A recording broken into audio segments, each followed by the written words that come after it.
உனக்காக பிறந்தேன் எனதழகா என்கிற அருமையான பாடல் ஒலிக்க முன்கூட்டியே உணர்ந்த வினோத் கண்ணீரை சமாளிக்க முடியாம தத்தளிச்சாரு. குழந்தைகளிடம் எப்பவும் போல நம்ம சபரி உடனே ஒட்டிக்கொள்கிறார். வினோத்தின் குழந்தைகளிடமும் அப்படியே மிங்கில் ஆயிட்டாரு. பாக்கியா பாக்கியான்னு எப்பவும் உங்க புராணம்தான் என்று வினோத்தின் மனைவியிடம் சொல்லி மகிழ்ந்தார்கள். பிறகு வினோத்தும் அவரது மனைவியும் தனிமையாக பேச அமர்ந்தார்கள்.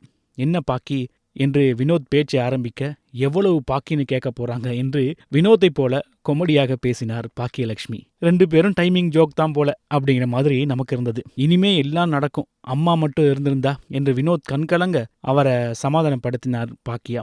எத்தனை கோட் மேக்கப் போட்டு அனுப்பிச்சாங்க என்று கிண்டல் அடித்த வினோத்திடம் உபதேசத்தை ஆரம்பித்தார் பாக்கியா. மற்றவங்க பேசுறத முதல்ல கவனி, பாராட்டும் போது குதிக்கிறல்ல, அதே போலத்தான் இந்த விஷயத்தையும் மாத்திக்க ட்ரை பண்ணு, ட்ரிகர் ஆகாத, கோவப்படாம இரு. கானா வினோத்துங்கிற பேர் மாறி பிக்பாஸ் வினோத்துன்னு வெளியில பேசுறாங்க, கோவத்தை விட்டுடு என்று பாக்கியா சொல்ல, இப்படி என்ன நான் கோவப்பட்டேன், அப்படி ஆக்கிடுறாங்க என்று சொல்லி வினோத்தை குரலை உயர்த்த, இதோ இப்ப பண்ற பாரு என்று டைமிங்ல மடக்குனாங்க பாக்கியா. உண்மையிலே தான் கானா வினோத் என்ன சொல்கிறாங்க அப்படிங்கிறத அவரது கேட்டுக்கிறது இல்லை. கேட்காமலேயே அவசரப்பட்டு கோவப்பட்டுருவார். அந்த கோவப்படாமல் மட்டும் இருந்தார் அப்படின்னு சொன்னால் இன்னும் பல ரசிகர்கள் அவங்களுக்கு வருவாங்க அப்படிங்கிறத வெளியிலேருந்து அவங்களுடைய மனைவி நல்லா கணிச்சிருக்காங்க. அந்த விஷயத்தை கானா வினோத்தில் சொன்னது உண்மையிலேயே சந்தோஷமான ஒரு விஷயந்தான். அதுக்கு பிறகும் கானா வினோத்தின் மனைவி நிறைய விஷயங்களை சொன்னாங்க.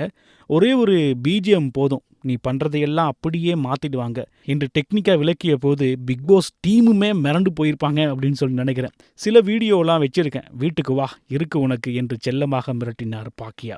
அரோரா கூட வினோத் அடித்த லூட்டிகளாக இருக்கும், அது வீடியோவெலாம் வச்சிருக்காங்களா அப்படிங்கிற மாதிரி நமக்கு இருந்தது. ஆனால் கானா வினோத்தினுடைய மனைவி பாக்கியா அவங்க 2 பேரும் அந்த பேசிக்கிட்ட விதம் ரொம்ப நல்லா இருந்தது. ஒரு அன்பை அழகாக பகிர்ந்துக்கிட்டாங்க. அவங்க 2 பேருமே எந்த அளவுக்கு தன்னோட காதலை வெளிப்படுத்திக்கிறாங்க அப்படிங்கிறத பார்க்கக்கூடியதாக இருந்தது. கானா வினோத் எவ்வளோதான் ஒரு டைமிங்கில் ஜோக் அடித்து சிரித்து பேசினாலும் அவருடைய மனைவிக்கு ஒரு மரியாதை கொடுக்குற ஒரு ஆளாகவே இருந்துக்கிட்டு இருந்தார். அதை பார்க்கும்போது ரொம்ப நல்லா இருந்தது. அதே மாதிரி கானா வினோத்தினுடைய 2 குழந்தைகளையும் பார்க்கும்போது ரொம்ப சுவாரஸ்யமாக இருந்தது. அந்த டைமில் தான் கானா வினோத்தோட குழந்தைகிட்ட கேட்பாங்க, உங்களுக்கு ரொம்ப பிடிச்சது யார், அம்மாவா அப்பாவா அப்படின்னு சொல்லி. அவங்க அம்மா அப்பா அப்படின்னு 2 பேரையும் சொல்லுவாங்க.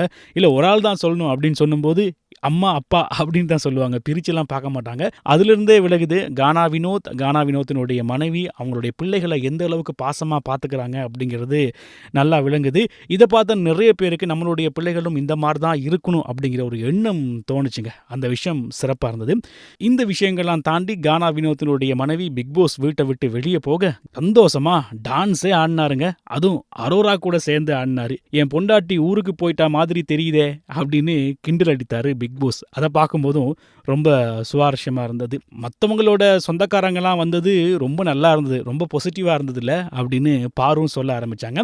இந்த பிக்பாஸ் சீசன் 9 என்னமோன்னு தெரில, வீட்டில் உள்ளவங்க வராங்க அப்படின்னு சொல்லும்போது இவங்க எல்லாருமே ரொம்ப நல்லா இருக்கிறாங்க, ரொம்ப சந்தோஷமாக இருக்குது. இதில் ரொம்ப ஆச்சரியமான விஷயம்னா சண்டை போடாமல் இருக்காங்க அப்படின்னு நினைக்கும் போது ரொம்ப சந்தோஷமாக இருக்குது. இப்படி ஒவ்வொரு போட்டியாளர்கள் வீட்டில் இருந்து ஒவ்வொருத்தவங்க வந்துகிட்டு இருக்காங்க, பார்க்குறதுக்கு சுவாரஸ்யமாக இருக்குது. சில நேரங்களில் போட்டியாளர்கள் வீட்டில் உள்ளவங்க நல்லா இருக்காங்களோ, அவங்க நிறைய டைமிங்கில் நல்ல என்டர்டெயின் பண்ணுறாங்களோ அப்படிங்கிற மாதிரி தோணுது. அந்த அளவுக்கு இன்னும் நிறைய சிறப்பான விஷயங்கள்லாம் நடக்க போகுது. இப்போ நம்ம எல்லாருமே எதிர்பார்த்துக்கிட்டு இருக்குது பாரு அம்மா எப்போ வருவாங்க அப்படின்னு இந்த உலகமே எதிர்பார்த்துக்கிட்டு இருக்கு.